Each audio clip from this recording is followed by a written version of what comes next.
Welcome to لیبپیڈیا.net. آج میں آپ کو سیمن انالیسس کے بارے بریفلی انفارمیشن دینا چاہوں گا. تو سب سے پہلے تو آ جاتا ہے کہ آپ نے سیمپل آف سیمن انالیسس کا کس طرح لینا ہے. اور اس کا کئی لوگ تو یہ کہتے ہیں کہ جی آپ 2-3 دن کا گیپ دے کے پھر اس کے بعد آپ اپنا سیمپل دیں ٹیسٹ ہونے کے لیے. اور جو کوانٹیٹی ہے وہ 2 to 5 ml ہو تو اٹ از انف اس کو ٹیسٹ کرنے کے لیے. اس کے بعد آ جاتا ہے کہ پریکاشنز کیا آپ کو لینی چاہیے. یہ سیمن انالیسس کے لیے سیمپل جو ہے وہ آپ کنڈوم میں بالکل نہ لیں. ایک بات. دوسری بات یہ ہے کہ جب آپ سیمپل لیں تو اس کا سیمن کا ٹیمپریچر 37 ڈگری سینٹی گریڈ پہ ہونا چاہیے. اگر آپ نے اس کو بہت ہیٹ پہ کیا تو بھی سیمپل خراب ہو جائے گا. اگر آپ نے بہت کولڈ ٹیمپریچر پہ کیا بھی تو خراب ہو جائے گا. تو بیسٹ وے از کہ اگر آپ نے کسی لیبارٹری لے کے جانا ہے تو اس ٹیوب کو اپنے ہاتھ کی ہتھیلی میں پکڑ کے ہاتھ کی ہتھیلی کی گرمائش سے اس کو کوشش کریں کہ اس کا ٹیمپریچر 37 ڈگری پہ رہ جائے. اس کے بعد آپ اس کو دے دیں. اب سیمن انالیسس ہم کرتے کیوں ہیں؟ یہ زیادہ تر تو یہ ایڈوائز کی جاتی ہے انفرٹائل کپل کے اندر. اور دوسرا یہ ہم دیکھنا چاہتے ہیں انفرٹائل کپل میں کہ اس کی کوالٹی آف دا سپرم کیسی ہے، کاؤنٹ کتنا ہے، کم ہے، زیادہ ہے. اور پھر اس کے بعد ہم جب پوسٹ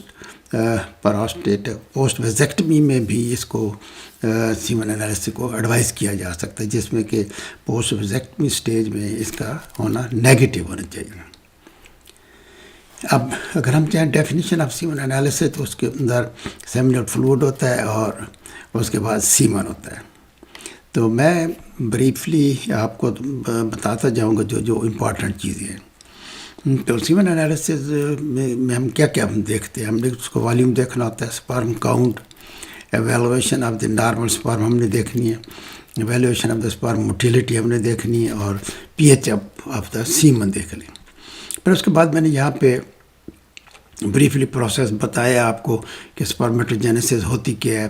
انیشلی تو جو سرٹولی سیلز ہیں اس کے اندر سے سرٹولی سیل سیمنیفرس ٹیبیول کے اندر سرٹولی سیلز ہوتے ہیں، وہ پروڈیوس کرتے ہیں 46 کروموسوم جو ہوتے ہیں سپرمیٹوگونیا کے. سپرمیٹوسائٹس سرٹولی سیل سے بن کے آتے ہیں، اور پہلی سٹیج ہوتی ہے سپرمیٹوگونیا جس کے اندر 46 کروموسوم ہے. پھر الٹیمیٹلی سپرماٹیڈز جو بنتے ہیں ان میں 23 کروموسوم ہوتے ہیں. پھر اس کے بعد میں نے بتایا کہ فیکٹرز کیا کیا چیزیں ہیں، ہارمونز ہیں، یہ ساری چیزیں آ جاتی ہیں.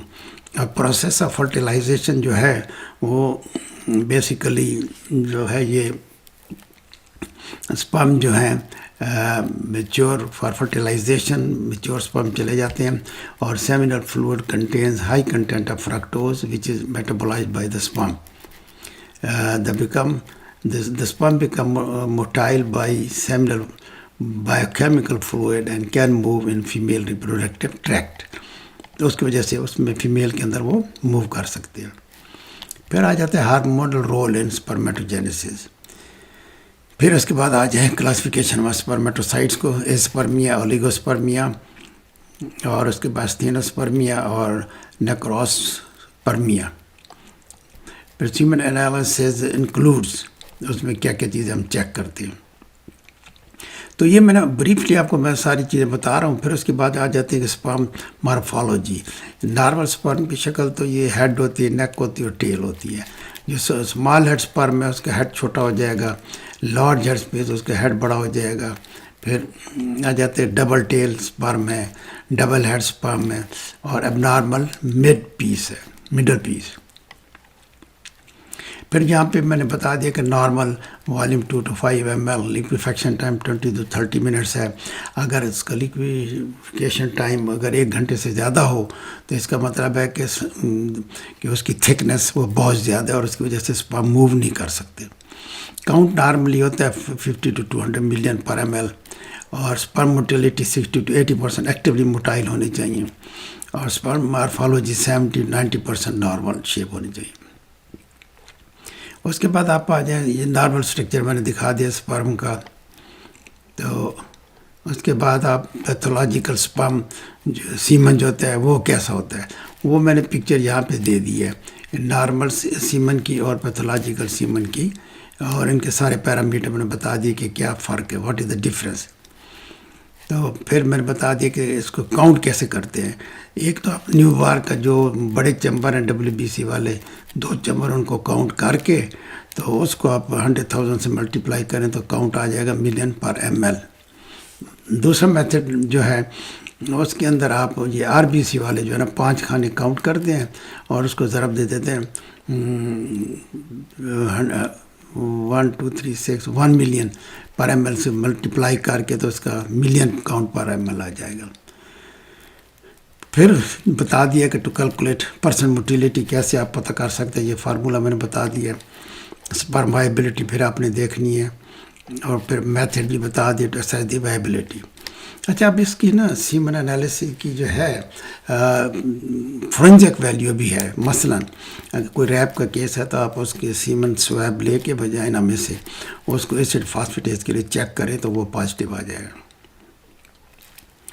تو یہ پھر الٹیمیٹ میں بتا work importance of the semen analysis کے work up of infertile couple میں اس میں کیا کیا کرتے ہیں۔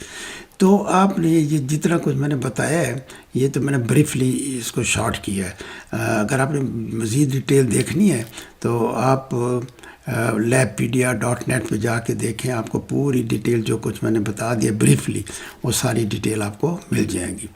تو آپ کا بہت شکریہ once again, thank you very much from labpedia.net۔